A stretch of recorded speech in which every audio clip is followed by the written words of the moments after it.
Delight IAS में मैं kiwi Singh आप सभी का बहुत बहुत स्वागत करती हूं। जैसा कि आप सभी जानते हैं कि हमारे चैनल पे जो एनसीईआरटी समरी कोर्स चल रहा है उसमें हम पॉलिटिकल साइंस पढ़ रहे हैं। तो आज हम क्या पढ़ेंगे? आज हम पढ़ेंगे क्लास 12th में पार्ट 1 के पॉलिटिकल साइंस के चैप्टर 3 समकालीन विश्व में अमेरिकी वर्चस्व के बारे में। इसमें हम अमेरिका द्वारा चलाए गए ऑपरेशन अमेरिकी वर्चस्व के बारे में विस्तार से पढ़ेंगे। ठीक है, हम इसमें ये पढ़ेंगे कि जब शीत युद्ध खत्म हुआ था तो संयुक्त राज्य अमेरिका विश्व की सबसे बड़ी ताकत बनकर उभरा और उसका कोई प्रतिद्वंदी नहीं था उस समय। ठीक है, उस समय की जो समय को कह सकते हैं कि अमेरिकी प्रभुत्व या एक ध्रुवीय व्यवस्था, जिस तरीके से जब यूएसए और यूएसएसआर दोनों था तब दो ध्रुव था, लेकिन हम इस युग को एक ध्रुवीय विश्व का दौर कहते हैं। इसमें हम क्या क्या पढ़ेंगे? इसमें हम अमेरिकी प्रभुत्व की प्रकृति पढ़ेंगे, विस्तार पढ़ेंगे और उनकी सीमाओं को समझने का प्रयास करेंगे। इसके साथ साथ हम ये देखेंगे कि अमेरिका ने कितने जगहों पर सैनिक कार्रवाइयाँ की हैं और इसके साथ साथ अमेरिकी वर्चस्व के साथ हम उसकी राजनीतिक, आर्थिक, सांस्कृतिक पहलुओं के बारे में भी पढ़ने का प्रयास करेंगे। भारत और अमेरिका के बीच में कैसे संबंध रहे हैं, किस तरीके से हमेशा से उनके बीच के संबंध रहे हैं, इतिहास से लेकर अभी तक की क्या स्थिति है, उन सब चीज़ों के बारे में हम पढ़ेंगे और किस तरीके से अमेरिकी वर्चस्व बना हुआ है और किस तरीके से वो चीज़ें बनी हुई हैं। देखिए, अगर हम देखते हैं तो अमेरिका एक तरीके से हमेशा आधुनिक देश रहा है। ठीक है, कोई भी चीज़ नहीं आती है या किसी भी प्रकार की, चाहे कल्चर का हो या किसी भी तरीके की नई चीज़, हमें वहीं सबसे पहले देखने को मिलती है। ठीक है, इस प्रकार से हम यह देखते हैं कि अमेरिका में 1991 के बाद अमेरिका ने जिस तरीके से वर्चस्वकारी ताकत की तरह बर्ताव करना शुरू किया है, यह बात हमें बहुत पहले पता चल गई है कि दुनिया के जो वर्चस्व के तौर में उसको हमेशा से एक बहुत इम्पोर्टेंस मिली है। ठीक है, और हमेशा से उसने अपनी जगह बना के रखी हुई है। इवन बहुत जगह कहा जाता है कि यूएसए एक तरीके से पूरी दुनिया का पुलिस है। ठीक है, क्योंकि अगर उसके इतिहास के बारे में देखेंगे तो अमेरिका ने लोकतंत्र बहुत पहले प्राप्त कर लिया था। जब बहुत सारे देश हमारे यहाँ लोकतंत्र की प्राप्ति के लिए लड़ रहे थे या फिर अपने आप को उपनिवेशवाद से छुड़ाने की कोशिश कर रहे थे, उस टाइम तक ही अमेरिका में लोकतंत्र की स्थापना हो चुकी थी। ठीक है, तो उस स्थिति में अमेरिका इसीलिए हर चीज़ में हम देखते हैं कि बहुत आगे, चाहे टेक्नोलॉजी वाइज हो, चाहे पॉलिटिकल हो, सैन्य, आर्थिक, हर स्थिति में हमें वो हमेशा आगे देखने को मिलता है। ठीक है, तो इस चैप्टर में हम इन सब चीज़ों के बारे में पढ़ेंगे। सबसे पहले हम देखते हैं आज के प्रश्न को। आज का प्रश्न है, सैन्य बल के 4 लक्ष्यों में से किस लक्ष्य को अमेरिका प्राप्त नहीं कर सका है? जीतना, अपराध करना, दंड देना या कानून व्यवस्था? इसका उत्तर मैं आपको वीडियो खत्म होने पर बताऊंगी। हम बढ़ते हैं अपने चैप्टर की तरफ और देखते हैं। ये देखिए आप, ये न्यू वर्ल्ड, नई व्यवस्था, नई विश्व व्यवस्था जिस तरीके से शुरुआत हुई थी उसके बारे में। देखिए 1991 में सोवियत संघ के विघटन के साथ ही शीत युद्ध का अंत हो गया। ठीक है, जैसा कि हमने पिछले चैप्टर में पढ़ा था, और अमेरिका के वर्चस्व की स्थापना हुई। इसके बाद हम ये देखेंगे कि अगस्त 1990 में इराक ने अपने पड़ोसी देश कुवैत पर कब्जा किया और संयुक्त राष्ट्र संघ ने इस विवाद के समाधान के लिए अमेरिका को इराक के विरुद्ध सैन्य बल की अनुमति प्रदान की थी। ठीक है, तो संयुक्त राष्ट्र का ये जो नाटकीय फैसला था, जॉर्ज बुश ने इस व्यवस्था को नई विश्व व्यवस्था की संज्ञा दी थी। ठीक है, वर्चस्व, हम जानते हैं कि वर्चस्व क्या होता है। वर्चस्व का अर्थ होता है सभी क्षेत्रों जैसे कि सैन्य, आर्थिक, राजनीतिक और सांस्कृतिक क्षेत्रों और अंतर्राष्ट्रीय स्तर पर एकमात्र संस्कृति का शक्ति का केंद्र में रहना। अब हम देखते हैं कि अमेरिकी वर्चस्व की शुरुआत कैसे हुई थी और ये समकालीन विश्व में किस तरीके से चलती है। अमेरिकी वर्चस्व की शुरुआत, जैसा कि मैंने आपको बताया, 91 में ही हो गई थी। यह एक ताकत के रूप में उभरा था। ठीक है, और इस स्थिति में अमेरिकी जो वर्चस्व की सर्वव्यापी हो गया था। और इसके साथ साथ हम ये देखते हैं कि इससे पहले अगर हम देखेंगे तो 1945 से ही, जब सेकेंड वर्ल्ड वॉर में अमेरिका ने जब जापान के ऊपर अटैक किया था, परमाणु विस्फोट हुए थे, उस समय से ही हम देखते हैं कि अमेरिका अंतर्राष्ट्रीय पटल पे अच्छे से विद्वान हो गया था। उसके बाद हम ये देखेंगे कि जब प्रथम खाड़ी युद्ध हुई और उसके बाद 1992 के बाद जब अमेरिका के राष्ट्रपति बिल क्लिंटन नए राष्ट्रपति बने, तो उन्होंने अमेरिका को घरेलू रूप से अधिक मजबूत किया और अंतर्राष्ट्रीय स्तर पर लोकतंत्र को बढ़ावा दिया। ठीक है, और इस वजह से भी हम ये देखते हैं कि बहुत जगह कई प्रकार की स्थितियां देखने को मिलती हैं और अमेरिका का वर्चस्व हमें अंतर्राष्ट्रीय स्तर पे, आर्थिक स्तर पे, राजनीतिक स्तर पे, सांस्कृतिक स्तर पे और अंतर्राष्ट्रीय स्तर पे सब जगह देखने को मिलता है। जैसे अभी हम एग्जांपल देख सकते हैं रशिया और यूक्रेन का वॉर का। ठीक है, उस स्थिति में भी हमें अमेरिका का वर्चस्व देखने को मिला है। अमेरिका ने बहुत स्तर पर यूक्रेन को सैनिक की सहायता प्रदान करी है।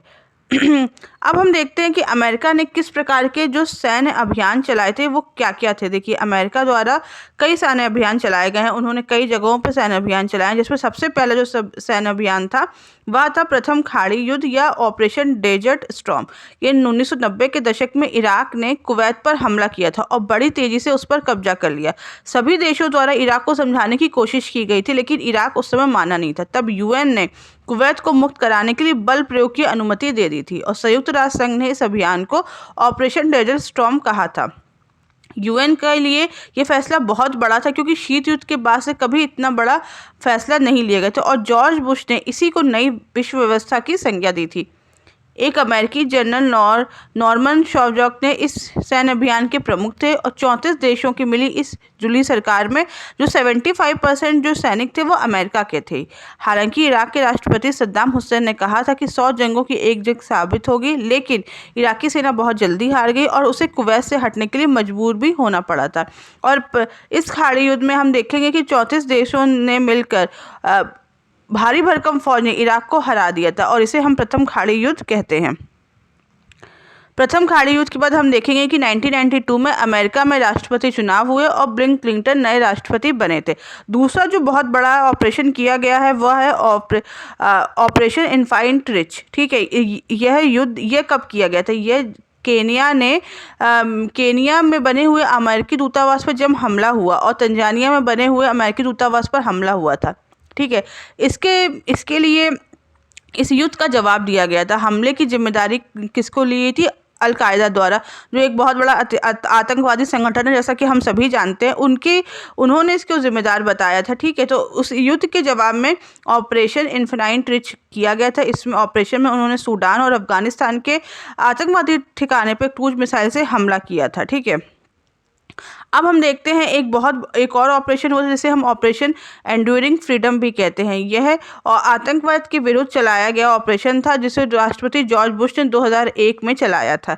यह अभियान उन सभी संगठनों के खिलाफ चला था जिन पर 9/11 की घटना का शक था। ठीक है, 9/11 की घटना एक बहुत बड़ी घटना थी अमेरिका के इतिहास में। इसके बारे में अभी हम आगे पढ़ेंगे। इस अभियान में मुख्य निशाना अल-कायदा और अफगानिस्तान के तालिबान शासन पर बनाया गया है। ठीक है, और इसका यह परिणाम निकला कि तालिबान की समाप्ति हो गई और अल-कायदा कमजोर बन गया था। ठीक है, और हम सभी ने देखा कि किस तरीके से इसके मुख्य और हम देखते हैं कि किस तरीके से ओसामा बिन लादेन को 2011 में, सोचिए इतने टाइम बाद, मतलब एक तरीके से 10 साल बाद भी उसे मारा गया था। ठीक है, तो यह एक तरीके से अमेरिका द्वारा एक बहुत बड़ा चलाया गया अभियान था। ठीक है, और इस समय अमेरिका सेना ने पूरे विश्व में गिरफ्तारियां की थी और गिरफ्तार लोगों के बारे में उनकी सरकार को जानकारी तक नहीं दी गई थी। और ऐसा कहा जाता है कि कुछ बंदियों को अभी तक रखा गया है और इन बंदियों को ना अंतर्राष्ट्रीय कानून की सुरक्षा प्राप्त है और यहाँ तक कि संयुक्त राष्ट्र के प्रतिनिधियों को भी इन बंदियों से मिलने की अनुमति नहीं प्राप्त है। हम देखते हैं 9/11 के बारे में। देखिए, 9/11 कितनी बड़ी घटना थी। ये इतनी बड़ी घटना थी कि इससे पूरा विश्व हिल गया था। ठीक है, 11 सितंबर 2001 में अल-कायदा के 19 आतंकियों ने अमेरिका के 4 व्यवसायी विमानों को कब्जे में ले लिया और उसके साथ अपहरणकर्ता इन विमानों को अमेरिका की महत्वपूर्ण इमारतों की सीध में उड़ा कर ले गए। और 2 विमान जो उस समय थे वह वर्ल्ड ट्रेड सेंटर के दक्षिणी और उत्तरी टावर से टकराए और तीसरा विमान पेंटागन रक्षा विभाग के मुख्य बिल्डिंग से टकरा गया। चौथे विमान को अमेरिकी कांग्रेस के मुख्य इमारत से टकराना था, लेकिन वह पहले ही गिर गया था। इस हमले को 9/11 कहा गया था। इसमें कम से कम 3000 से ज़्यादा लोग मरे थे और यह हमला अल-कायदा ने किया था। ठीक है, और यह अमेरिकियों के लिए एक दिल दहलाने वाली घटना थी। इसमें कई लोग गिरफ्तार किए गए थे और कई प्रकार का, जैसा कि हमने देखा कि ऑपरेशन चलाया गया और ऑपरेशन में काफ़ी लोगों को पकड़ा गया था, काफ़ी बंदी बनाए गए थे और जो इसका प्रमुख था ओसामा बिन लादेन, उसे 2011 में मार दिया गया। और हम देखते हैं ऑपरेशन इराकी फ्रीडम। 19 मार्च 2003 में अमेरिका ने संयुक्त राष्ट्र संघ की अनुमति के बिना ही इराक पे हमला कर दिया। इसे हमने ऑपरेशन इराकी फ्रीडम कहा। दिखावे के लिए अमेरिका ने कहा कि इराक खतरनाक हथियार बना रहा है, लेकिन बाद में पता चला कि ऐसे कोई हथियार बना ही नहीं रहे थे। ठीक है, हमले के पीछे क्या उपदेश था? हमले के पीछे उपदेश था अमेरिका इराक के तेल भंडार पे कब्जा और इराक में अपनी मनपसंद सरकार बनाना चाहते थे वे। इसके बाद सद्दाम हुसैन का अंत हो गया और बहुत से आम नागरिक भी मारे गए थे। पूरे विश्व ने इस समय इस बात की बहुत आलोचना की थी और इस समय के जो राष्ट्रपति थे वह जॉर्ज बुश थे। ऑपरेशन इराकी फ्रीडम को सैन्य और राजनीतिक धरातल पर असफल माना गया क्योंकि इसमें 3000 सैनिक बड़ी संख्या में मारे गए और बहुत ही ज़्यादा निर्दोष नागरिक भी मारे गए थे और बहुत बड़ी संख्या में इराकी सैनिक भी मारे गए थे। इस तरीके से यह चीज़ें पूरी तरीके से फेल हुई। अब हम देखते हैं कि 20वीं सदी के रूप में, विश्व शक्ति के रूप में अमेरिका इतना ताकतवर क्यों है या अमेरिका की महाशक्ति होने के क्या कारण है? सबसे बड़ा कारण है सैन्य शक्ति। अमेरिका की सैन्य शक्ति बहुत बड़ी है, ठीक है, और ये बहुत सैनिक इनके बहुत अच्छे हैं और जिस तरीके से यहाँ की आर्मी है वो बहुत ही आधुनिकता के जो कह सकते हैं ना, जो हथियार हैं या जितनी भी चीज़ें हैं, टेक्नोलॉजी यहाँ पे बहुत अच्छी यूज़ हुई है, ठीक है। और इसी तरीके की हमें प्रौद्योगिकी जो उस तरीके की देखने को मिलती है वह सबसे ज़्यादा है। और दुनिया के 12 ताकतवर देशों में से अमेरिका सबसे ज़्यादा पैसा अपना है वह रक्षा बजट पे खर्च करता है, ठीक है।